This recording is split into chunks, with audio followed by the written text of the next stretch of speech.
I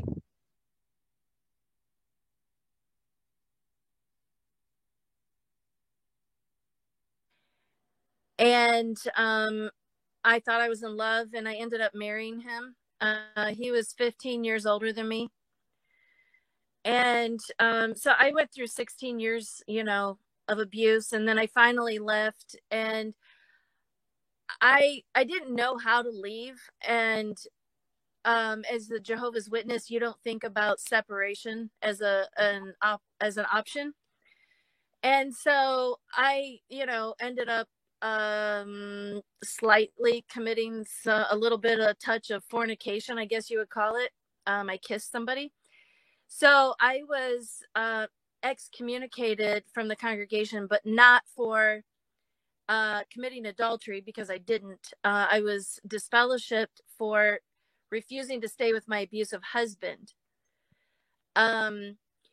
So anyways, as a direct result of that, I, also became suicidal a couple of times, right before being disfellowshipped, and then right after, and then, years after. There were times when I just wanted to end it all, and I didn't have the courage to do it. And at the time, I believed in God, and I begged him just to make something happen. Anyways, I'm glad that he or anything didn't. I'm glad that I didn't. I'm still here. I'm better than ever. And I think, throughout all of this, that's the message that I hope that anyone listening, if they're very depressed and they're having those thoughts, get help, because life can perk up, life can get better, and for many of us it has, better than ever. So just hang in there, just one more day. Anyway, so after I was disfellowshipped, I have 4 children, and we went through homelessness. There were times I didn't have a vehicle. I had to walk miles to get to work. I had to walk miles to get back home from work every day. I supported my children, working 2 to 3 jobs most of the time, sometimes 4 jobs.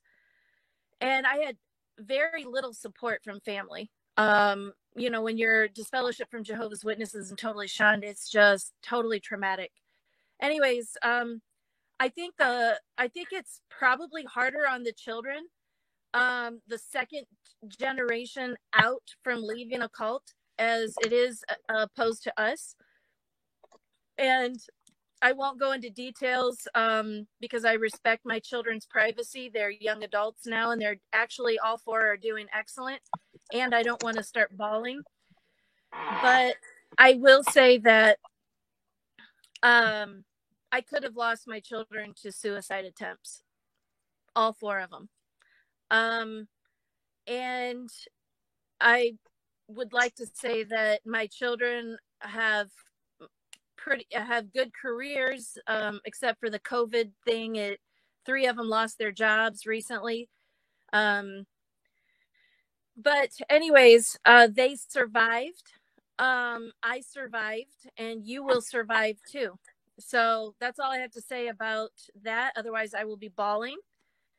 And if Spencer, if you don't mind showing the pictures or videos or whatever you have that I have.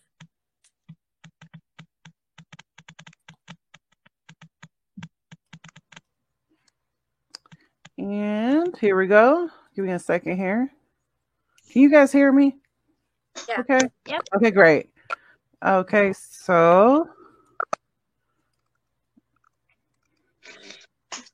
Okay, this actually is a picture of one of our activist sons, Brian Eugene Eckert. I won't go into detail. He's not on tonight. But I know that he would want us to remember his son. If I remember correctly, I think his son was only 19 when he took his life. And I believe he took his life in February, towards the end of February. And not a day goes by that Brian doesn't miss him dearly. And yeah, that's Brian's son. This is a picture of my Uncle Danny, who was a shy boy growing up with curly hair and a big smile. He got deep into Jehovah's Witnesses, became an elder, traveled where the need was great in the heart of West Virginia, and in a very poverty-stricken area, had 5 children, raised them in utter poverty. Sometimes they only had onions to eat, sometimes only a big bag of popcorn kernels. They had mules. They took mules through the forests deep in the heart of West Virginia, collected moss and sold it to hobby stores. And I mean, they really, truly had to survive. The Jehovah's Witnesses did not provide financial assistance for all of the pioneering that family did. Anyways, in a lot of ways, it was kind of a hoax because, see, my uncle had mental illness that went undiagnosed, and that was not something that was encouraged, as we all know. Eventually, he was severely abusing his family, and it wasn't until his 4 youngest children were teenagers that his wife decided to leave. They all had a black outfit that they kept in their dresser drawers, and they had planned an escape route through the forest. And they had, that signal that if it was time to go, because they were afraid he was going to kill them. He was an elder. They did leave, and he was facing being disfellowshipped. He really should have gotten mental help. And of course, it was easier for the elders to just disfellowship him. And so he was they were going to disfellowship him. And instead, he pulled up in front of his oldest daughter's house and committed suicide. So when they came out in the morning, they found him. He gassed himself to death. Sorry, Sharon.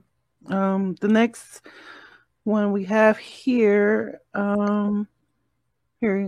is. This is a picture. This beautiful, beautiful woman is my ex-sister-in-law. Her name was Sarah Trevino Fleming Swartz. Married 2 or 3 times, I think. Anyways, she went through abuse in her marriage to an elder, and they got into an argument. She got punched in the face, black and blue eye. He was temporarily removed as an elder, then relocated. She went off the deep end, started drinking. She also is a sex abuse victim by an elder when she was a young child. All of her 10 brothers and sisters, most of them were sexually molested by this elder that studied with their family as well.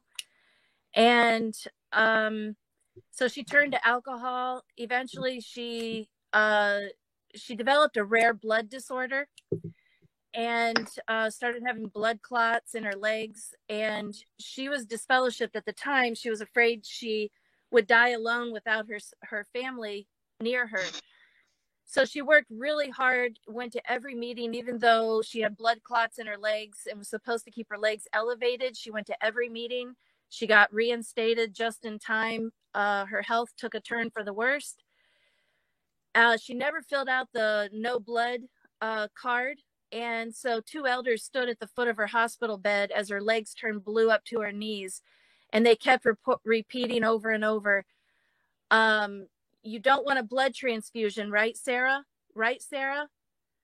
Sarah died, I think she was 49 years old when she died of a no blood transfusion. And the doctor suspected she had lupus.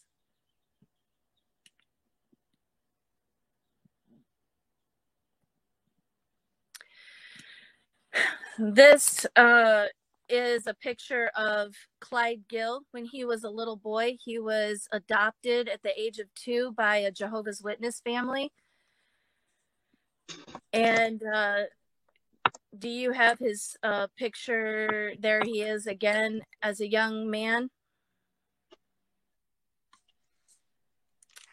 And then I think there's one more picture of him with his sister.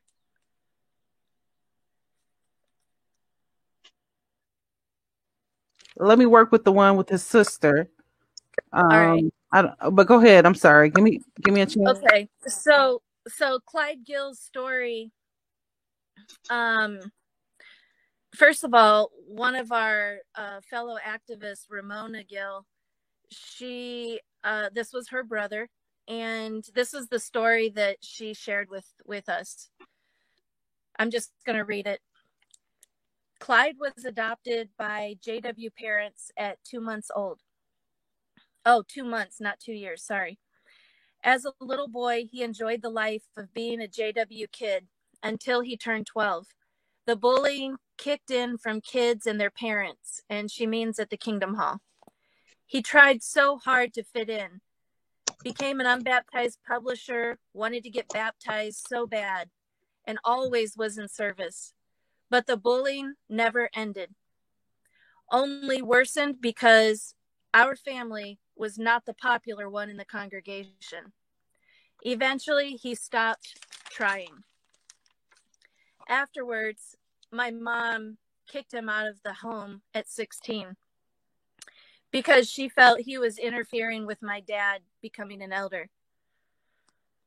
While living on the street, he eventually started hanging with with a bad group of people. He lived on the streets from 16 to 23. He became an alcoholic and used opiates. The day of his death, he spoke to my mom about getting his life together, going back to school to get his GED and get a job. Her only interest was him coming back to the hall and getting baptized. On January 1st, 2019, at 6:30 p.m., he tried calling my mom. My mom said she didn't want to talk to him and wouldn't answer the phone. Approximately 7:15 that night, my brother stood in front of a fast-moving car to end his life. We were notified approximately after 8 p.m. that my brother was dead. Jehovah's Witnesses killed my brother. And that's a picture of Ramona with her brother, Clyde. This is a picture, a lot of you probably recognize Sharon Fallis, and this is one of her brothers. Sharon was actually on the Leah Remini show. What was it, guys? About a year ago now? Has it been a year? So she actually, her and her brother were on that show and on TV, and they shared with everyone, the whole world, that they lost 2 of their brothers who remain Jehovah's Witnesses. They lost them to suicide. I can't imagine losing 2 brothers to suicide. And when I watched that show, like, tears were just pouring down my face. I think all of us were feeling that way. I actually borrowed this picture off of a Facebook group that Trisha Ferengia started. I think it was 2017 or 18 she started it, and it's called JW Suicides and No Blood Memoriam. That group is specifically to share stories and a place for healing for people that have lost a loved one. Thank you so much, Sharon, for sharing those stories with us. Thank you so much for all of you who submitted your stories. And thank you, Ramona, for sharing those stories with us as well. We are going to move to... you can go to www.useourvoice.org/MOM, and that will give you the list of names. Let me pull this up here. The one online is the most accurate because the ones on the brochure even after I printed that out, there was more people that added in names. And there was also 2 names that were added since we started talking tonight. So I'm going to go ahead and read those as well. All right, so all right. This is in loving memory of Timothy Mannion, Donald James Peacock, Laree Slack, Douglas Ray Carson III, Vivian Medina Kenyon, Donna Lynn Sawyer, Seth Isaac Eckert, Craig Eckert, Kyle Tarrant, Tracy Rempel, Phil Rush, Sarah Trevin Fleming Schwartz, Harold Milliam, Julianne, Yvonne Layton, Panina Risgard, Eileen Sumrall, Daniel, Adrian Knott, Claire Cromus, Melanie Middleton, Joshua Walker, Vladislav Roslikov, Travis Grob, Wyatt Heckler, Janine Jordan, Laura Gracie, Luke Conroy, Zach Harrell, Alan Martin, Kurt Dovanovich, Vienna Isabella Baudry, Eddie Fuller, Rosalie Ope, Elias Titus Lopez, Marilyn Almond, Dwayne Fagan, Mary Jane Pelly, Anthony Akers, Trevor Vargas, Adrian Webb, Carolyn Nielsen, Craig Button, Christopher Sherrill, Ian Huell, Eric Reeder, Madison Horton, Nathaniel Lewis, Randy Follis. Did I miss a? I did miss a line.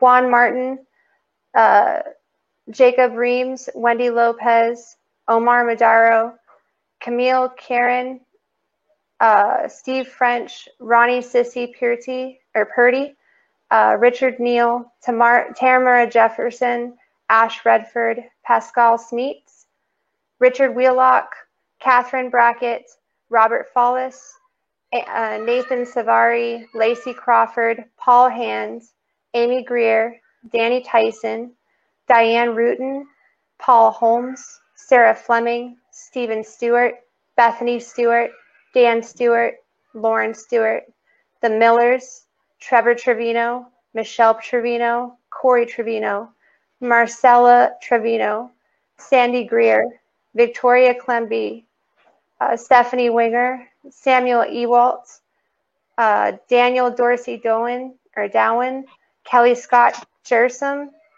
David Dolrun, Taylor Estrada, Darren Dudson, Zach Kozlewski, Rachel Adams, Rick Robinson, Angela Jean Shipperly, Liata Pilar, Debbie Hayhurst, and Cameron Barbary. And then we have 2 more names to add tonight. Those names were, sorry, I lost my place here. Goodness. And I want to add, I did not read tonight the way people had passed away, but if you go on the website, you can see, and half of that list is actually suicide. So I know some people, when they read out the names, they read out the cause of death along with them, but tonight I chose not to do that. But I'm going to read these because they sent it in to me specifically. Susan Marie Westfall died from refusing a blood transfusion at 51 years old in 1994, and Freddie McLean passed away from suicide. So if anybody else would like their names added to the list, please feel free to let me know.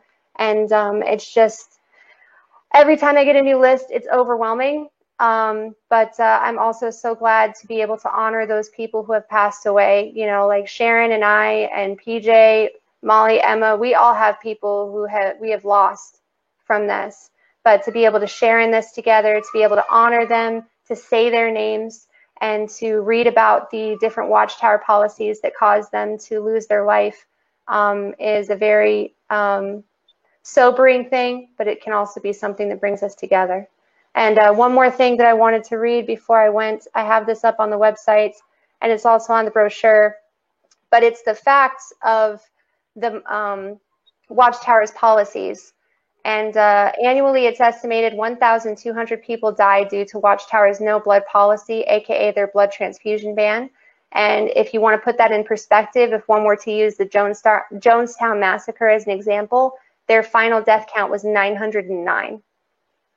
And then the Watchtower instituted that policy in 1949 with their first death, Samuel Mascariello.